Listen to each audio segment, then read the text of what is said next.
بسم اللہ الرحمن الرحیم۔ السلام علیکم ناظرین، شروع کرتے ہیں اللہ تعالیٰ کے پاک نام کے ساتھ۔ ناظرین، آج 23 اپریل اور 10ویں رمضان المبارک کے دن تمام دنیا میں عالمی یوم کتاب منایا جا رہا ہے۔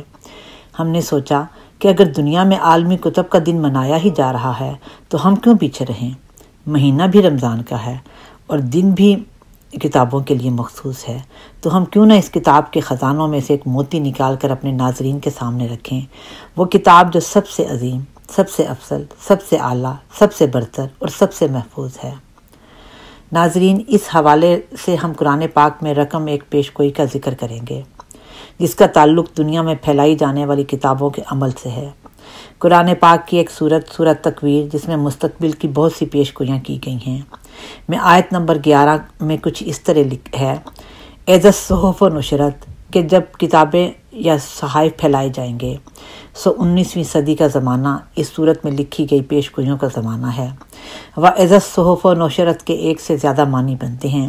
موجودہ زمانہ میں یہ پیشگوئی بڑی شان سے پوری ہو رہی ہے۔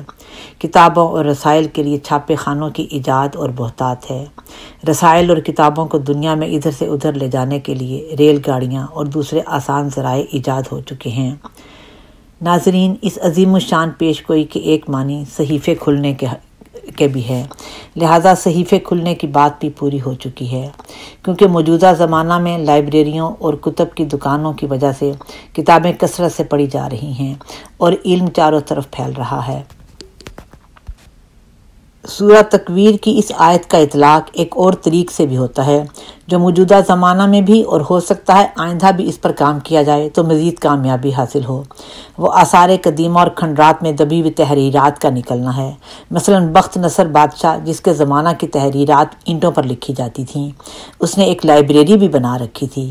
آثار قدیمہ والوں نے وہ اینٹیں نکال کر اس پیشگوئی کو پورا کر دیا ہے۔ اور بھی بہت سے مقامات ایسے ملے ہیں جہاں پر تحریرات دبی ہوئی ملی ہیں۔ بعض کی زبان سمجھنا مشکل ہے، مگر آثار قدیمہ والے ان کو سمجھنے کی کوشش میں مصروف ہیں۔ فرعون کے زمانہ کی تحریرات بھی ملی ہیں جو بالکل مٹ چکی تھیں، کیونکہ ان کی لکھائی بالکل اور قسم کی تھی، مگر اس زمانہ میں آثار قدیمہ کے شعبے نے اس کی تحریر کو پڑھنے اور سمجھنے میں اتنی محنت کر لی ہے کہ اسے سمجھا جا سکتا ہے۔ ناظرین، گویا آج کا دن مغربی دنیا کو یہ بتانے کا دن ہے کہ آج سے 1400 سال پہلے جو بات محمد صلی اللہ علیہ وآلہ وسلم پر اترنے والی کتاب میں لکھی ہوئی تھی، وہ کیسے پوری ہو رہی ہے۔ گو کہ قرآن کا ایک دن نہیں، ہر دن قرآن کے خزانوں کا ہے، ہر دن قرآن کے نام ہے، جو لینا چاہے اسے خزانے ملیں گے۔ ناظرین، اس کے ساتھ ہی ہم اپنی ویڈیو ختم کرتے ہیں۔ ہمیں بھی رمضان کی دعاؤں میں یاد رکھیے گا۔ خدا حافظ، جزاک اللہ۔